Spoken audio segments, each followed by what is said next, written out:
the soldier would go out of his way to help that injured enemy soldier so that he could get better. That is compassion for you. Let me now touch upon some of the attributes of a good leader. I have already talked about boldness and courage. I have also touched upon leading by example. And let me give you an example of that, again of the 1971 war.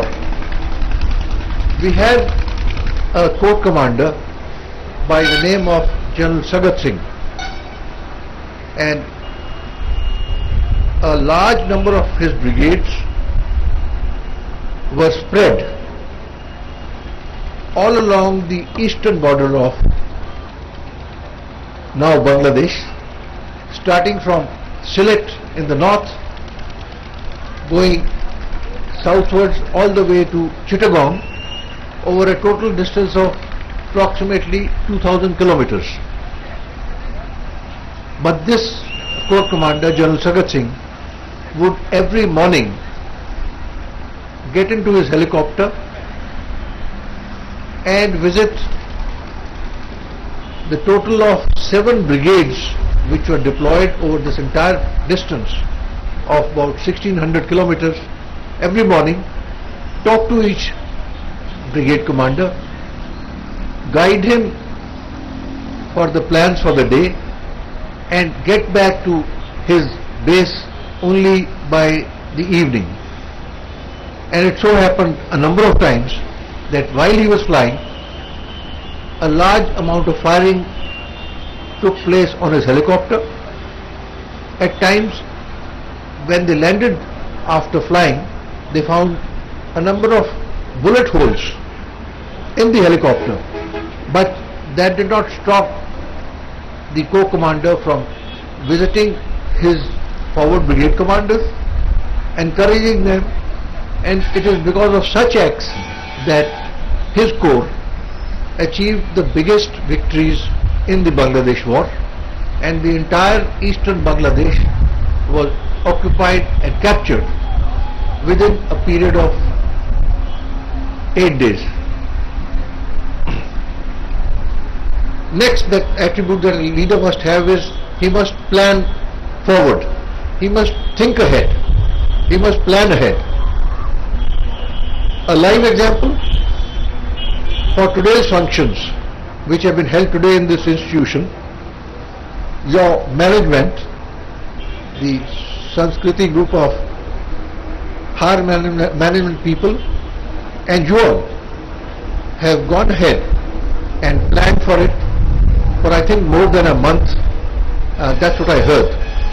Well, it is a tribute to your forward planning that most of these activities have been gone through extremely successfully and with tremendous amount of gaiety, color and pomp.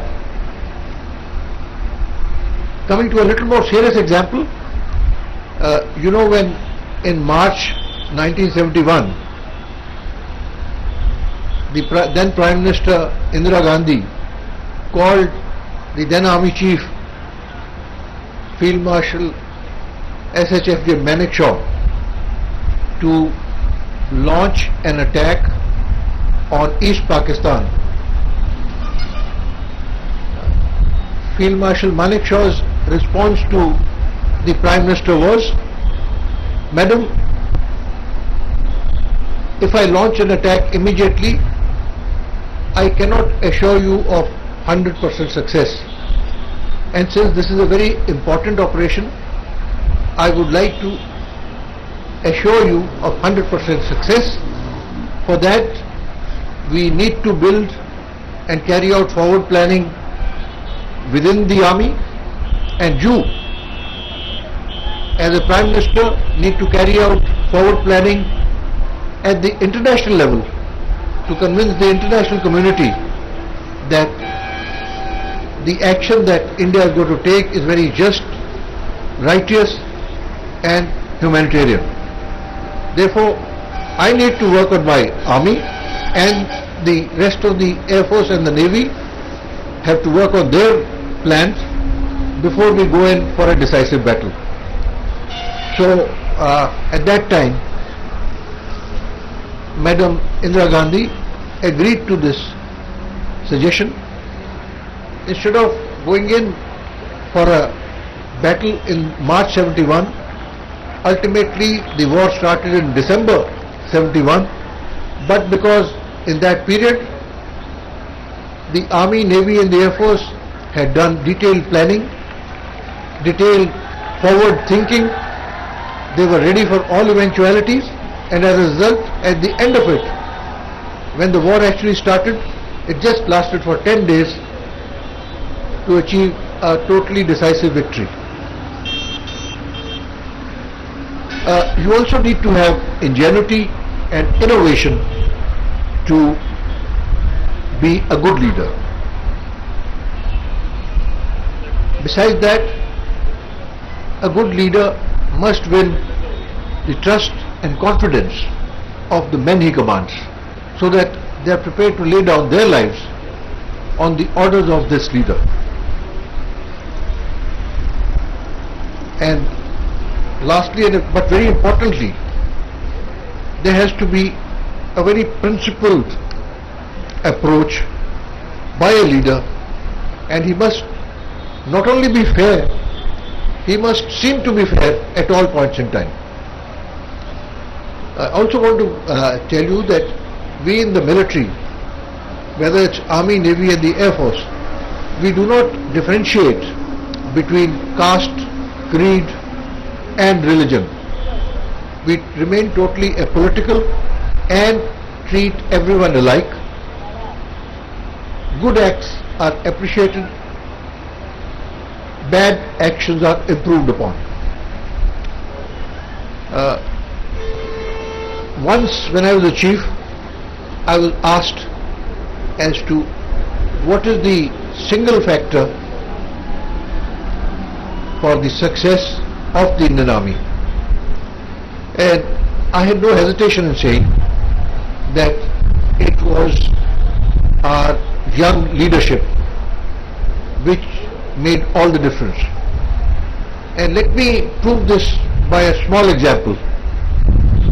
You know, the Indian Army is approximately 1.3 million officers and men.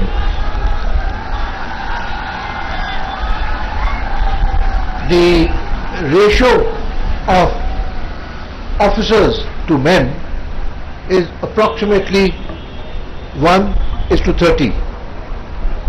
That means for every 30 Jawan, there is an officer.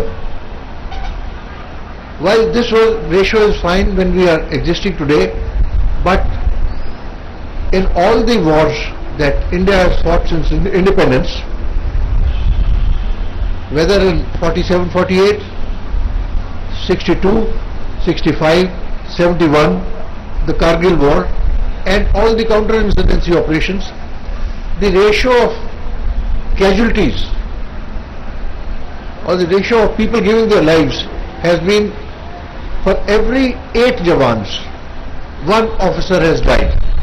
So you see the kind of difference, and that is because our young officers have always led from the front, have always encouraged others to follow them, and that is why, as opposed to a ratio of 1:30 which is existing in peacetime, when it comes to crisis or battle, the ratio that has come out is 1:8, that for every 8 men, an officer has given his life.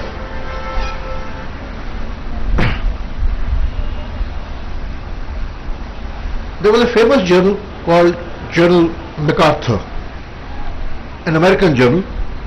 According to him, there are 5 very important attributes of a leader which I shall just touch upon, and those were vision and intuition. Focus. Focus means to be concentrated on the task that you have to do. Next, flexibility of approach.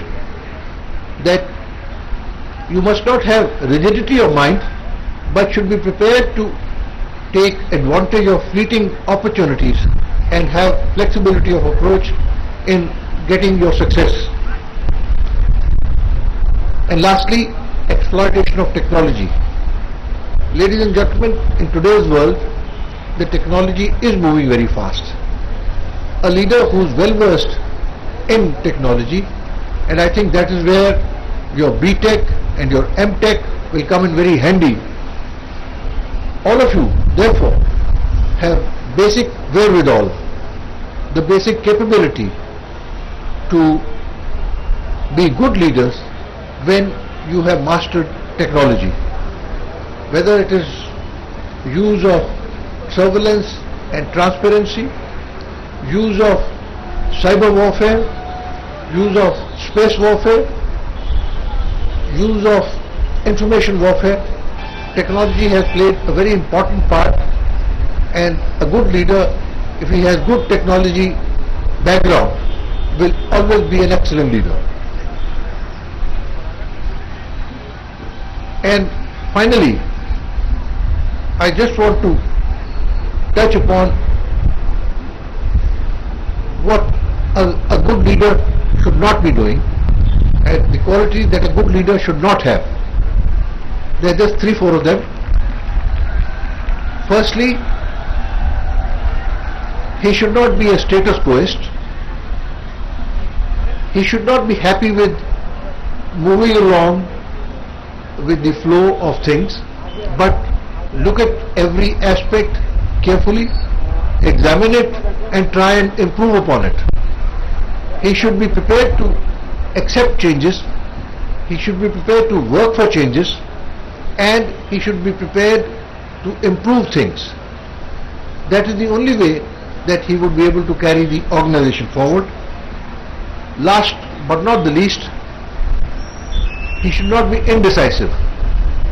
If he is indecisive, he will leave his entire group in a state of ambiguity with no answers to problems, which is something which he needs to avoid. It's been a pleasure talking to you. Thank you very much. Jai Hind.